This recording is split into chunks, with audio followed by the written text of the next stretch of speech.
Hello viewers, welcome to सिद्धांत scholar study point. I am Nandita Jain. आज हम पढ़ेंगे इग्नू की MSG 12 की एक तमिल कहानी जिसका नाम है टेडिन। इसके लेखक हैं डी जयकांतन। यह कहानी दो मुख्य पात्रों के इर्द गिर्द घूमती है। एक है छापे खाने के मालिक मुरुगेश मुदलियार और एक हैं उनके नौकर विनायक मूर्ति। तो इसमें कहानी में दिखाया गया कि एक छापा खाना है, बहुत अंधेरी गुफा की तरह। तो उसमें एक जो विनायक मूर्ति हैं वो जब 18 साल के थे तो इस छापे खाने में आए थे और अब उन्हें लगभग यहाँ पर 12 साल हो गए हैं। तो अर्थात उनकी उम्र 30 साल की हो चुकी है। तो किस तरह से उनके कुछ सपने हैं, कुछ इच्छाएं हैं, आकांक्षाएं हैं और अचानक कोई एक घटना घटती है उसके कारण उनके सारे सपने बिखर कर चकनाचूर हो जाते हैं और उनकी नीरस ज़िंदगी और ज़्यादा नीरस हो जाती है। तो वो घटना क्या थी, चलिए कहानी शुरू करते हैं, उसमें हमें पता चलेगा। टिंग टिंग टिंग, टेडिंग मशीन का इंक ब्लेड घूम रहा है। चरर चाक, इंक रोलर ऊपर नीचे गतिशील है। टंग टटक, कागज़ पर इम्प्रेशन टटक टटक टटक। बाज की तिल्ली की तरह एक टांग पैडल को एक लय में दबाती रहती है। जी हाँ, इसे उस मशीन की प्राण शक्ति कह सकते हैं। इस नाद वृंद मेल में कुल जमा क्या मतलब निकलता है? यही कि अंधेरी गुफा से रिखी एक छोटा सा मुद्रणालय है। हाँ, छापा खाना यहाँ क्रियाशील है, अर्थात एक छोटी सी गुफा में एक छापा खाना चल रहा है। उस छापे खाने की उम्र 20 साल और चंद महीने की होगी। वहाँ छपाई के जितने किस्म के काम होते हैं उनमें विवाह निमंत्रण पत्र की छपाई सबसे ज़्यादा होती है। समय समय पर cash bill, letter pad, visiting card इत्यादि के ऑर्डर भी मिलते हैं।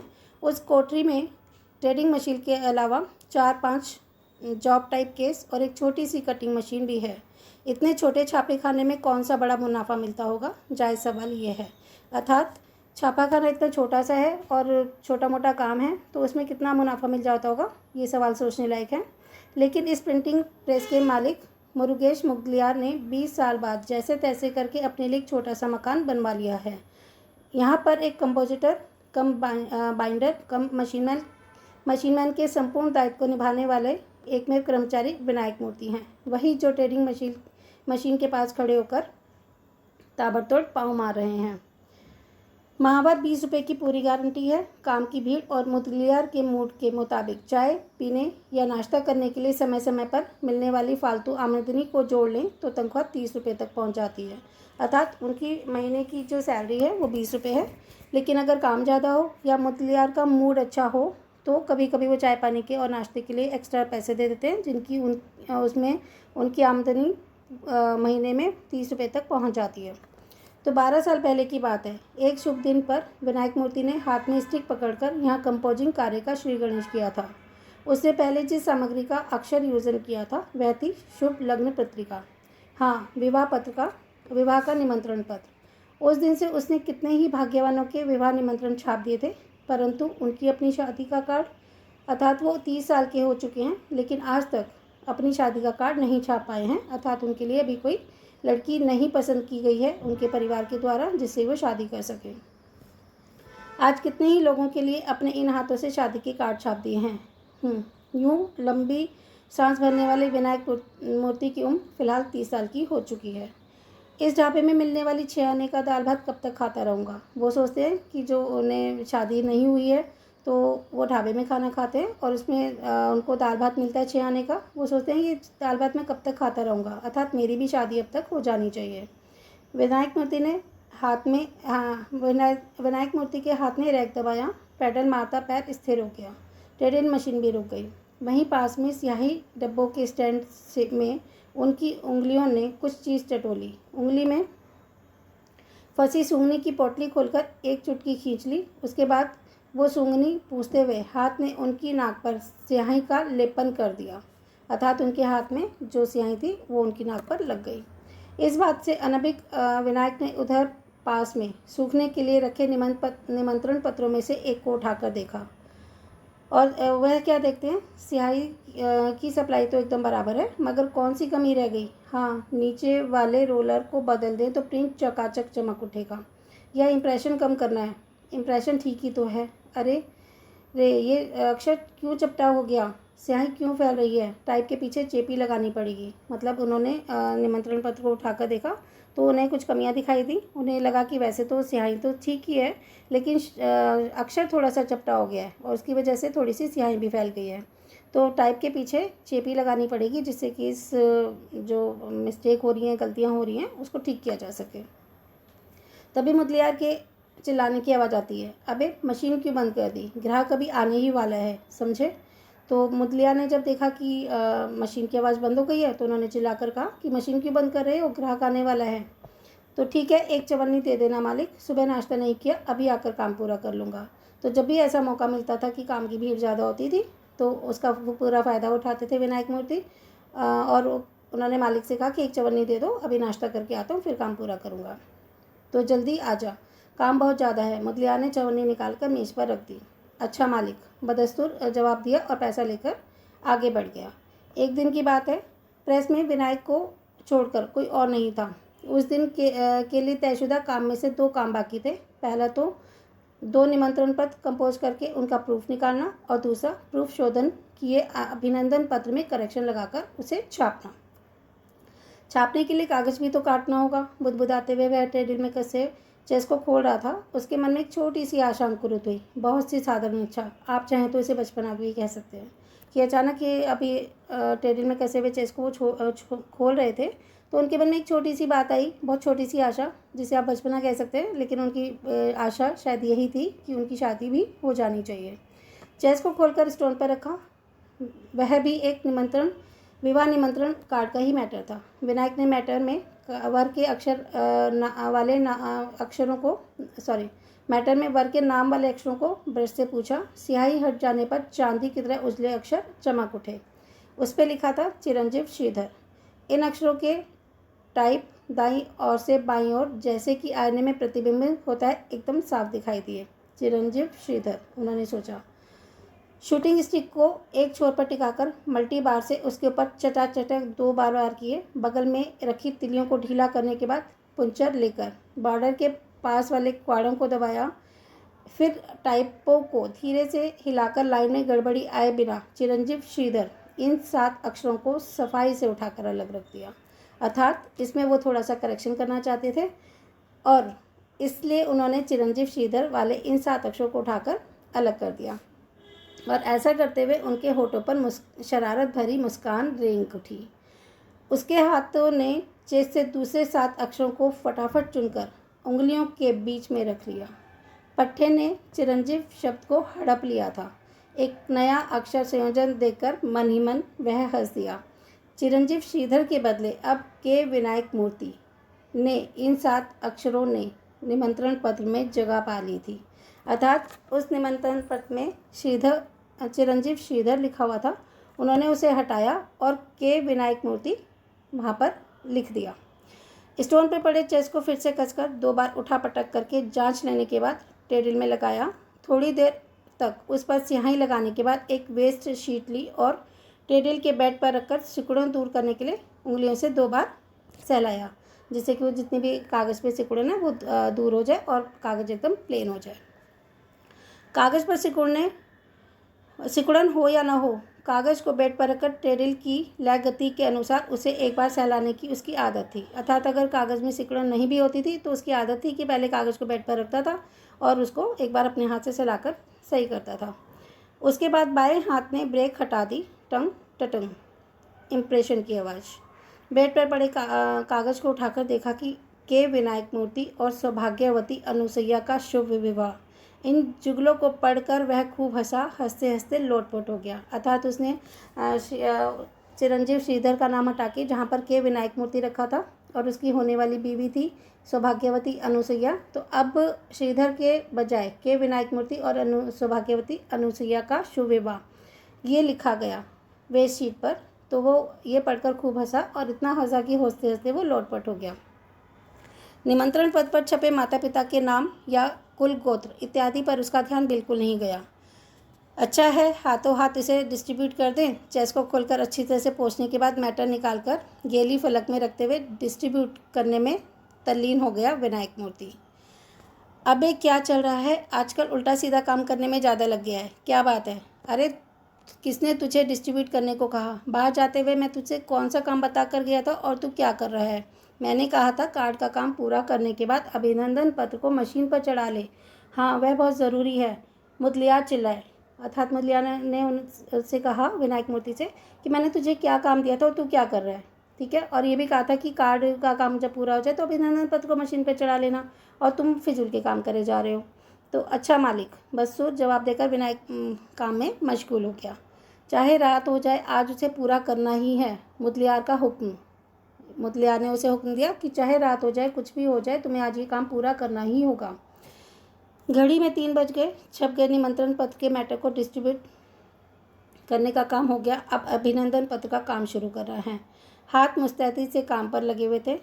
मन अपने लिए एक विवाह लग्न पत्रिका छपने के शुभ दिन के चिंतन में लीन था। चूल में रहने वाली दीदी से कहूँ तो अपने ही रिश्ते में कोई लड़की तय कर देगी। उसके ध्यान में आया कि जो चुलई में उसकी दीदी रहती है, उनसे कहूँ कि वो अपने ही कहीं एक रिश्ते में मेरे लिए एक लड़की देख लें और मेरी शादी तय कर दें। चुलई में विनायक की एक चचेरी बहन रहती थी। लड़की क्या कहीं अकाल है? अरे जीविका का ही तो अकाल है। पहले 100 रुपये चाहिए, फिर माहवार खर्च के लिए कम से कम 40 रुपये तो हों ही। तो विनायक को एक हंसी आ जाती है, ठाका माकर वो हंस दिया है, क्योंकि उसकी अभी जो माहवार जो इनकम है वो 20 रुपये है, कभी कभार 30 हो जाती है। अब वो कहता है कि अगर शादी करनी है तो कम से कम पहले तो 100 रुपये चाहिए और उसके बाद हर महीने कम से कम 40 रुपये चाहिए, नहीं तो जीविका का अकाल है, लड़की का अकाल नहीं है, लड़की तो मिल ही जाएगी। तो विनायक को एकाएक हंसी आ गई। ठाका मारकर वह एक बार हंस पड़ा। अबे क्या बात है रे, बावरे की तरह खुद ब खुद हंसता जा रहा है? मुदलियार ने पूछा। आप ही देखिए ना। हंसी के बीच में उसने अभिनंदन पत्र का एक प्रूफ उनकी ओर बढ़ा दिया। उसे देखकर मुदलियार भी जोर से हंसने लगे। सांसारिक जीवन को सुखमय बनाने के लिए एक जीवन साथी का होना बहुत आवश्यक है। इस वाक्य में सुखमय शब्द के सु के स्थान पर दू छप गया था। तो सांसारिक जीवन को दुखमय बनाने के लिए मुद्रा राक्षस की क्रीड़ा भी विचित्र होती है। तो उसने क्या करा, सुखमय शब्द की जगह दुखमय लिख दिया। तो सेंटेंस बन गया, सांसारिक जीवन को दुखमय बनाने के लिए एक जीवन साथी की ज़रूरत होती है। तो इस बात पर उन दोनों को बहुत हंसी आ रही थी। तो मुदलियार भी सहसा अपनी हैसियत का ज्ञान हो गया। किसी मजदूर के साथ समान रूप से खड़े होकर हास्य का आस्वादन करना किसी मालिक को शोभा देता है। उनकी प्रतिष्ठा ने सिर उठा लिया। वैसे तो मुदलियार उसके साथ हंस रहे थे। अचानक से उनको लगा कि अरे मैं तो मालिक हूँ और वो नौकर है। तो मजदूर के साथ उसके सामने खड़े होकर हास्य का आस्वादन करना, यानी कि हास्य रस लेना, एक मालिक को शोभा नहीं देता। उन्हें लगा कि मेरी प्रतिष्ठा इससे कम हो जाएगी। तो अचानक वो बोले कि क्यों हंसे जा रहा है फुहड़, शोधों की जैसा, चुपचाप काम कर, गधा कहीं का। अर्थात उन्हें अपने मालिक होने का एहसास होते ही उन्होंने उसे डांट दिया और कहा कि अपना काम कर। अच्छा मालिक, बदसूर जवाब। मजदूरों की लघुता हुकूमत के आगे नतमस्तक हो गई कि उसे पता चल गया कि मैं मजदूर हूँ और जो ये मालिक हैं उनके सामने मैं थोड़ा छोटा हूँ, तो मुझे अपना काम ही करते रहना चाहिए। रात के 7 बज चुके हैं। टेरिल चल रही है। अभी तक अभिनंदन पत्र की छपाई पूरी नहीं हुई है। घर जाने से पहले मुदलियार ने विनायक के पास आकर काम की निगरानी करना जरूरी समझा। तो अभिनंदन पत्र अभी छपे नहीं है और घर जाने का टाइम हो गया। अब मुदलियार ने उसे तो कह दिया था विनायक मूर्ति को कि आप पूरा अभिनंदन पत्र का काम करके ही जाओगे, तो लेकिन मुदलियार को घर जाना था। तो उन्होंने सोचा कि एक बार विनायक के पास जाके उसकी निगरानी कर लूँ कि उसने कुछ काम किया है या नहीं किया। उन्होंने अंदर आके देखा, विनायक पसीने से तरबतर था। टटक टटक टटक टटक उस मशीन पर आवाज़ आ रही थी। उसका पैर पैडल पर ताबड़तोड़ चल रहा था। कोरा कागज़ फीड करते और छापा कागज़ निकालते हुए हाथ की उंगलियां वाकई उड़ रही थी। वो इतनी तेज़ी से काम कर रहा था कि वो ऐसा लग रहा था कि उंगलियां उड़ रही हों। बेचारा बैल की तरह काम करता है, मुदलियार ने मन ही मन कहा। ले, ये पैसे रात के खाने के लिए रख ले और यह रही चाबी, ताला लगा कर आना। कहते हुए उसके सामने चाबी के साथ उन्होंने अठन्नी भी रख दी कि तू जाके खाना खा लेना। मालिक के मन को पढ़ने में विनायक को वाकई महारत हासिल थी। मालिक, उसने दांत निपोड़ दिए, यानी कि थोड़ा हंसते हुए कहा, मालिक क्या है, बोल, और क्या चाहिए? मुदलियार मुस्कुराए। इतवार को मैं अपनी दीदी के यहाँ गया था, कहती थी उसने एक लड़की देख रखी है। इसके आगे बोली नहीं निकली। कारण यह नहीं था कि सरासर झूठ बोला था, उसे शर्म आ रही थी, इसलिए वो आगे चुप हो गया। अरे रे, शादी की बात कर रहे हैं? अच्छी बात है बेटे, गाजे बाजे के साथ करा देंगे, मुदलियार ने मुद्रित भाव से कहा। तो मुदलियार भी थोड़े मुस्कुराए और कहा कि अगर शादी की बात है तो अच्छी बात है, हम अच्छे से धूमधाम से शादी करेंगे तुम्हारी गाजे बाजे के साथ।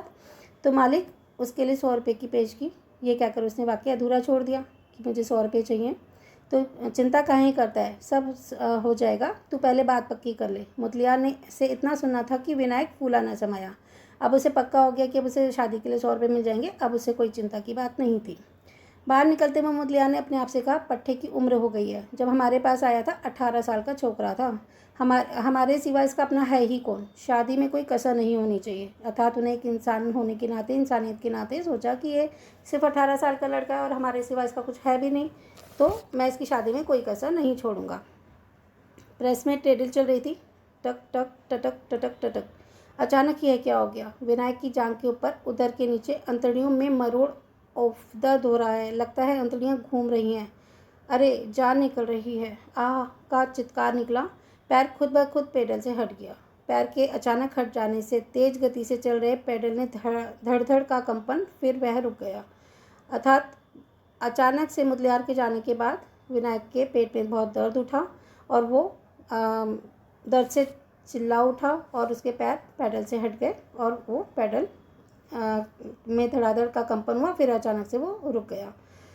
तो विनायक का दम घुटने लगा। केस पर झुककर दांत भींचते हुए उसने पेट को पकड़ लिया। सीने के अंदर से जो चीज़ सरकते हुए ऊपर गले में आकर अटक गई थी। सांस लेने में दिक्कत हो रही थी उसे। धीरे धीरे सरकते हुए उसने मटके में से एक गिलास पानी लेकर पिया।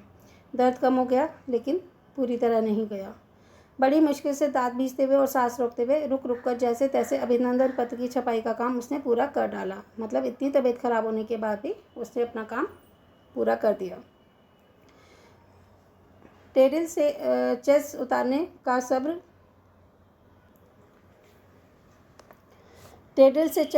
का सब्र रखना दुश्वार हो गया। उसे वैसे ही छोड़कर दरवाजे पर ताला लगाने के बाद चल पड़ा। नहीं, लंबे डग भरने लगा। मतलब वो चल नहीं रहा था, लंबे लंबे डग भर रहा था। पेट के अंदर कोई स्थान च्युत हो गया था, अपनी जगह से फिसल गया। लगता है वह किसी अंग की जगह पड़ा हुआ है, किसी और का मार्ग रोके हुए। उसे लगा कि उसके अंदर का कोई अंग है, वो अपने स्थान से हटकर किसी दूसरे स्थान पर चला गया है। अरे माँ, दर्द बर्दाश्त से बाहर था। पता नहीं विनायक पास वाले डॉक्टर के घर तक कैसे पहुंचा। द्वार पर जाकर गिर पड़ा। पता चला विनायक को हर्निया हो गया है। डॉक्टर और मुदलियार ने उसे सरकारी अस्पताल में भर्ती कराया। उसका शरीर डॉक्टरी पढ़ने वाले छात्रों के लिए शोध खोज का विषय बन गया। डॉक्टरों ने उसके रोग को नहीं, बल्कि नई नई युक्तियों और प्रणालियों का उस पर प्रयोग करके देखा। बीमारी, दर्द, अपमान। दिन बीतते गए। अंत में एक दिन की शुभ घड़ी में उसका ऑपरेशन हुआ। उसके बाद उसे बुखार चढ़ गया। आखिरकार 1 महीने के बाद उसे किसी तरह छुट्टी मिली। अस्पताल से बाहर निकलने से पहले डॉक्टर ने उसे सलाह दी। यह डॉक्टरी परामर्श उसके दिल के अंदर चुपके से एक बम बनकर फूट पड़ा। डॉक्टर ने कहा था, तुम्हें शादी नहीं करनी चाहिए। अव्वल तो ऐसी इच्छा उठेगी ही नहीं, फिर भी दूसरों के दबाव में आकर कहीं शादी ना कर लेना। उसके बाद उसके कानों से कुछ नहीं सुना गया। विनायक फिर से काम पर लग गया।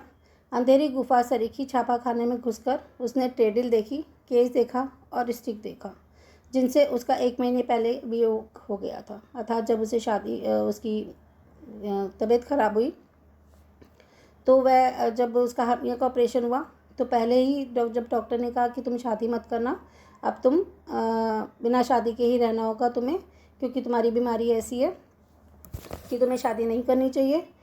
तो फिर वो वापस जब 1 महीने बाद आया, अंधेरी गुफा जैसे छापे खाने में घुसा, तो फिर से वही टेडल, केस, स्टिक देखा जो 1 महीने पहले वो छोड़ कर गया था।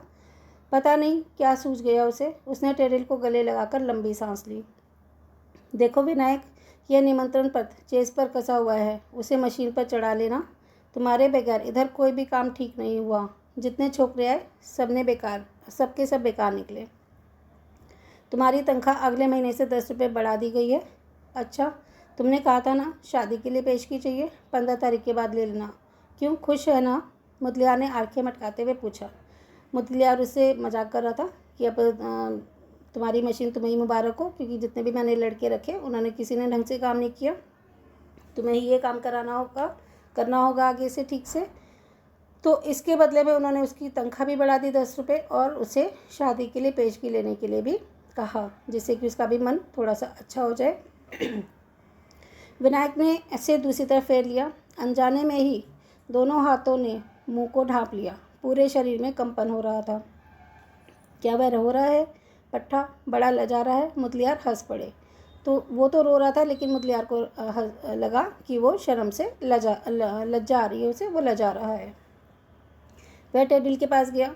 किसी के द्वारा कंपोज किए किसी ऐरे गहरे के विवाह निमंत्रण को मन में उसने राग देश के बिना यंत्रवत मशीन पर चढ़ाने के बाद कागज़ स्टैंड पर रखकर स्याही लगाने लगा। टटक टटक उसके पैरों ने पैडल मारा। टंग टंग इम्प्रेशन मुद्रित होकर आया एक निमंत्रण पत्र। मशीन रोककर केसों के बीच में तय करके रखा गया एक कागज़ उठाकर देखा तो के विनायक मूर्ति और सौभाग्यवती अनुसुईया का शुभ विवाह। हाँ, वही वेस्ट शीट थी जिसने उसने श्रीधर की जगह के विनायक मूर्ति रख दिया था। और सौभाग्यवती अनुसुईया का शुभ विवाह ये देखकर आज उसे हंसी नहीं आई, बिल्कुल हंसी नहीं आई, जिसको देखकर वो पहले हंस पड़ा था। उस दिन जिस कागज़ ने उसे हंस कर लोट पर होने पर विवश किया था, वही नकली निमंत्रण पत्र। उस कागज़ पर उसकी आंखों से निकले आंसू की 2 खारी गर्म बूंदें टपक कर छितर पड़ी। क्यों रे विनायक, मशीन क्यों रुक गई? वह आने वाला है ना, उससे पहले ये काम पूरा हो जाना चाहिए, मुदलियार ने कहा। अच्छा मालिक। टटक टटक टटक टटक। हाँ, दोनों मशीनें, टेबल मशीनें गतिशील हो गईं। अर्थात एक घटना ने के विनायक मूर्ति की पूरी ज़िंदगी बदल दी। जिस बात के लिए वो पहले बहुत एक्साइटेड होता था कि वो शादी करेगा, उसके वो से भी 6 आने का दाल भात नहीं खाना है, लेकिन अब उसको अपनी किस्मत आगे बिल्कुल नीरस दिखाई दे रही थी। तो अब उसके मन में कोई उमंग नहीं थी, कोई इच्छा नहीं थी। ये कहानी यहीं ख़त्म होती है। धन्यवाद।